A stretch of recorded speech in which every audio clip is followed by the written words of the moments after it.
Senhor Jesus, nosso querido Mestre, nosso divino amigo, queridos amigos espirituais da nossa família espiritual, das famílias das pessoas que estão conectadas a esse vídeo e aqueles espíritos que protegem o Portal Paz, que nessa egrégora de amor e de luz possamos nos conectar nesse instante, a fim de melhor abrirmos as nossas mentes para absorvermos as lições do livro Jesus no Lar.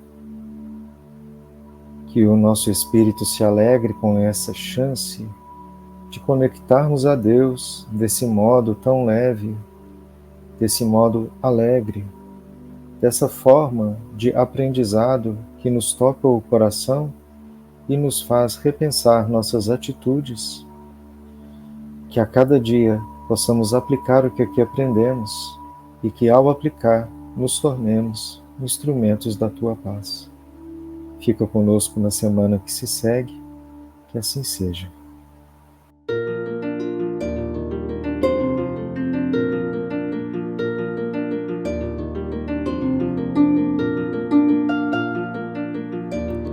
A exaltação da cortesia.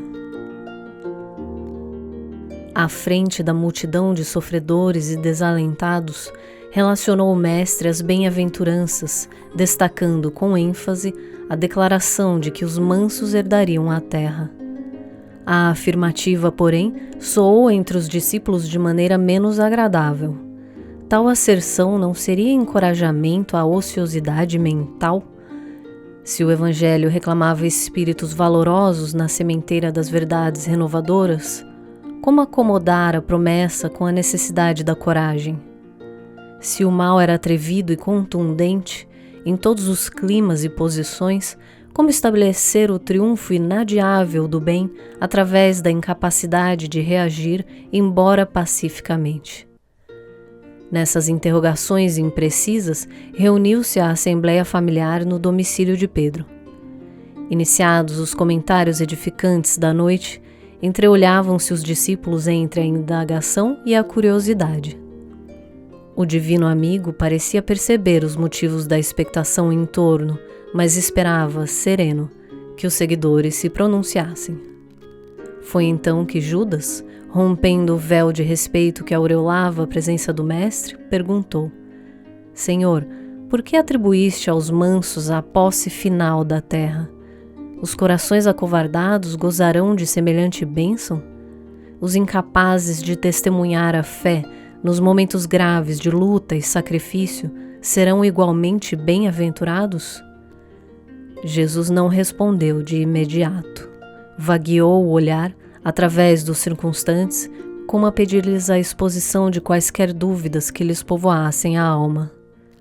Pedro cobrou ânimo e perguntou: Sim, mestre, se um malfeitor visitar minha casa, não devo lembrar-lhe a necessidade do acatamento recíproco? Entregarei-me sem qualquer advertência fraternal aos seus delituosos caprichos, a pretexto de guardar a mansidão a que te referiste? O Cristo sorriu, como tantas vezes, e enunciou calmo: Enganaram-se todos, naturalmente. Eu não fiz o elogio da preguiça que se mascara de humildade, nem da covardia que se veste de sensatez para melhor acomodar-se às conveniências humanas. As criaturas que se afeiçoam a semelhantes artifícios sofrerão duramente os instrumentos espirituais de que o mundo se utiliza para reajustar os caracteres tortuosos e indecisos.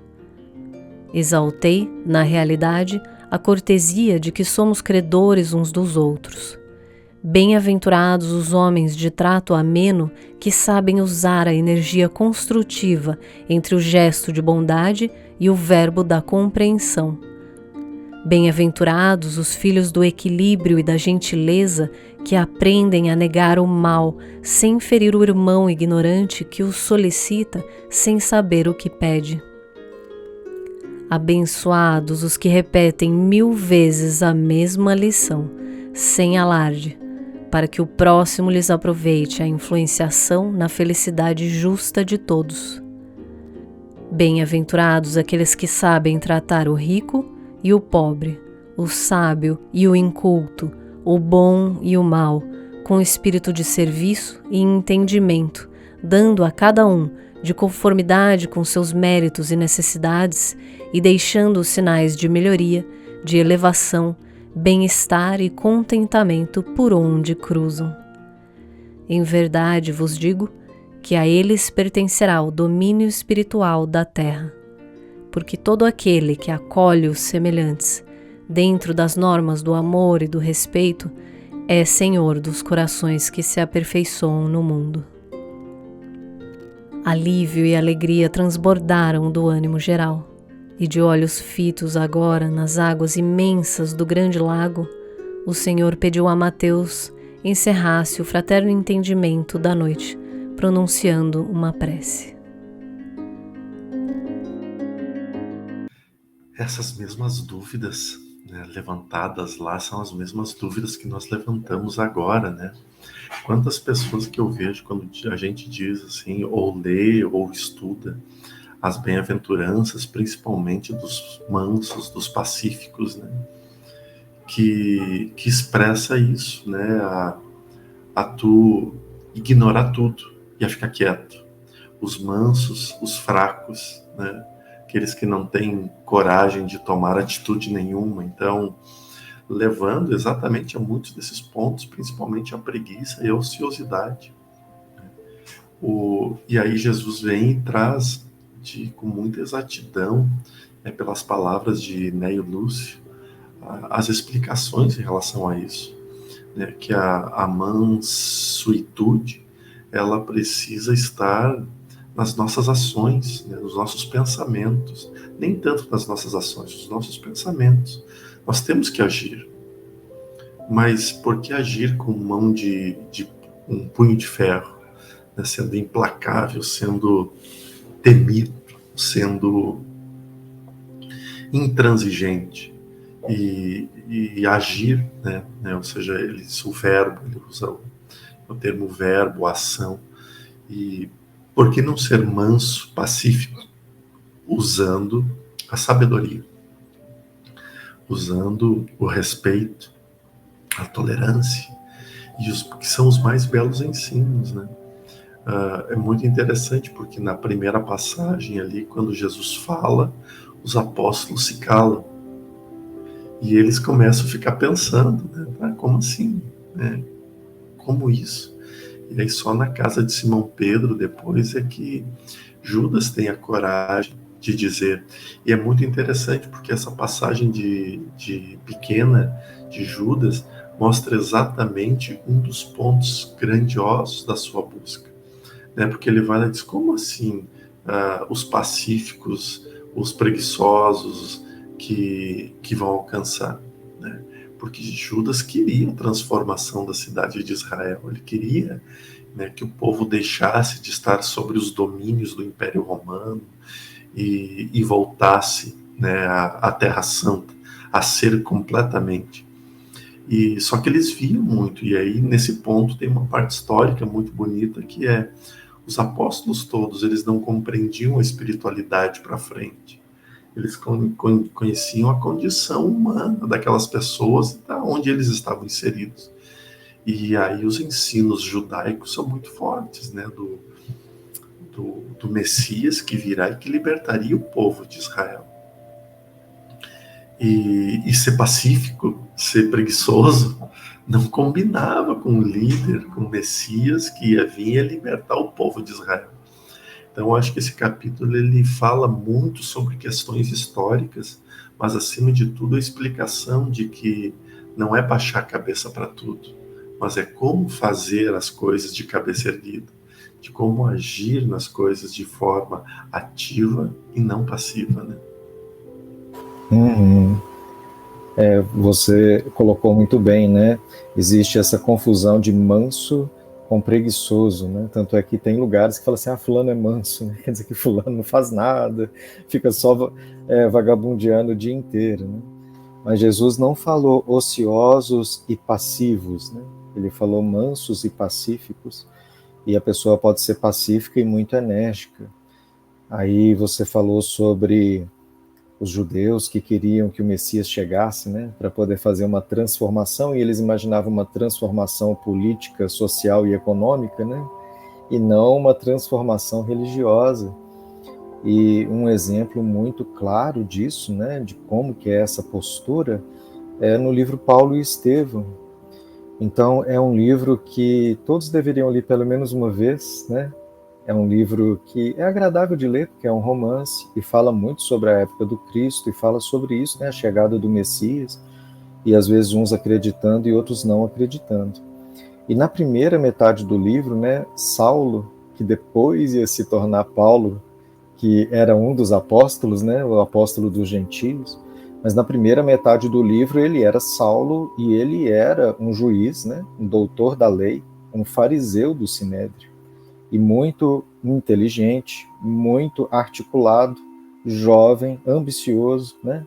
Ele tinha essa pretensão que muitos apoiavam de ser o chefe do Sinédrio em breve, né? E tinha lá uns apóstolos que tinham uma igreja esfarrapenta, né? Um tal de Simão Pedro que distribuía sopa e ajudava os leprosos lá, e que estavam atrapalhando ele. E o pessoal começou a se incomodar com essa igreja, ele foi lá ver a tal da igreja e pensou assim, nossa, não, esses velhos aqui cuidando de um monte de gente leprosa, eles não são risco nenhum. Eles são só um bando de coitados, deixa eles aí ajudando os pobres. E de repente, enquanto ele está lá na igreja, aparece o Estevão, né? Que aí quem quer entender quem era Estevão tem que ler o livro, mas esse Estevão, ele era judeu, mas ele tinha esse nome grego, né, Estevão, porque ele era um escravo fugido, e ele tinha sido liberto por um romano, mas esse romano queria ficar anônimo, então ele tinha esse nome, né, pseudônimo de Estevão. E ele sobe na tribuna da igrejinha lá, esfarrapenta, né, e começa a falar que o Messias já chegou, que ele já esteve entre eles, e que ele foi crucificado, e que a igreja de Simão Pedro era a representação de uma nova Israel. Aí nisso Paulo ficou escandalizado, porque para eles falar que o Messias tinha vindo e o Sinédrio não ficou sabendo, era como se falasse assim, né? Proclamou uma nova rainha da Inglaterra e ninguém lá no palácio de Buckingham ficou sabendo, né? E aí ele falou assim, não, que é isso, o que esse cara está falando, né? E aí ele manda prender o Estevão, né? E fala para ele, ou você retira tudo que você falou, ou nós vamos te julgar e te apedrejar. E aí ele falou assim, não retiro nada, porque eu acredito que é a verdade. Então, ele não brigou, não revidou, não quis pegar força, não chamou o povo da igreja para defender ele, né? Ele simplesmente manteve a postura de uma maneira pacífica, mas muito firme, né? O que eu acredito é isso. A minha fé, a minha convicção diz isso. Você não vai me fazer voltar atrás.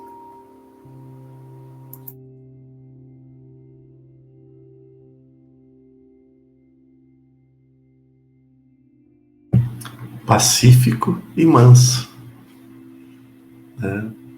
É um exemplo muito claro, muito. Esse é um livro que eu nunca li, que está na minha fila de espera, que está aguardando. Então, tem um exemplar aqui, estou aguardando ele para chegar nele. E o quanto nós temos ainda, né, que rever os conceitos. Porque se nós olharmos a genética e a história, a gente vai ver que nos mundos bárbaros os fortes sempre sobreviveram. E até aí não tem nada de errado. Veja que Estevão foi muito forte, né? Mas aí a gente tem a ideia da força como o soldado, como a polícia, como aquele que patrulha, como aquele que julga, como aquele que tem o poder de tirar ou de dar liberdade ou vida a alguém. Porque vida no sentido que em muitos lugares existe a pena de morte e alguém que toma essa decisão, né? Então a gente tem ainda a ideia do poder como aquele que faz e desfaz e não há nada acima dele no mundo terreno. E o que Jesus nos traz é exatamente diferente. E os Espíritos agora me lembram da passagem, né? Eu não sou deste reino. Meu reino não é deste mundo. Por quê? Porque ele sabia que não ia ter poder ativo como a nossa sociedade esperava e queria. Meu reino não é desse mundo. Meu reino é o reino do amor, é o reino do perdão, é o reino da paz, é o reino da remissão, né, da rendição. Quando a gente se rende ao belo e ao tudo, né? Então, se a gente começa a viajar nessas obras, né, todas que falam, e aí a gente vai ter que falar de 2000 anos, a gente vai ter que falar de 50 anos depois, e Paulo Estevão, e aí a gente chega em Neo Lúcio, porque esse período todo é na mesma fase, né? Ou seja, tudo está ocorrendo praticamente ao mesmo tempo nestas obras. Até historicamente, né, o período é aquele ali que está sendo vivido, visto de ângulos diferentes e de lugares diferentes. E esse, eu acho que é o ponto que mais nós precisamos hoje acordar e ver, né, na nossa realidade aqui, aonde essas palavras podem ecoar no nosso trabalho, na nossa profissão, na nossa vida, na nossa liberdade, nas nossas ações, nas nossas buscas, né? Porque tem uma outra passagem, agora eu vou fugir um pouco do tema, que é mais fácil um camelo passar pela fresta da agulha do que um rico no reino dos céus. E isso é muito engraçado, porque lá, não me engano se Jerusalém, algum desses lugares, tem um portão muito grande, que ele fecha às 18 horas, mais ou menos, assim, e fica só uma portinhola, que eles chamam de buraco de agulha, porque ele é muito pequeno em relação ao portão todo. Então, essa parábola se refere a esse portão e a essa portinhola. E nessa portinhola passa um camelo. Mas isso aí são muitas histórias e pesquisas feitas. E não está relacionada a uma agulha mesmo, né? Então, quando a gente começa a buscar essa parte da história, muitas coisas vão se revelando e a gente vai entendendo de uma forma mais literal as passagens. Acho que está de bom tamanho. Pessoal, que Deus, que Jesus, que os bons espíritos possam nos iluminar sempre. Que este domingo de vocês seja extremamente abençoado e repleto de muitas bênçãos.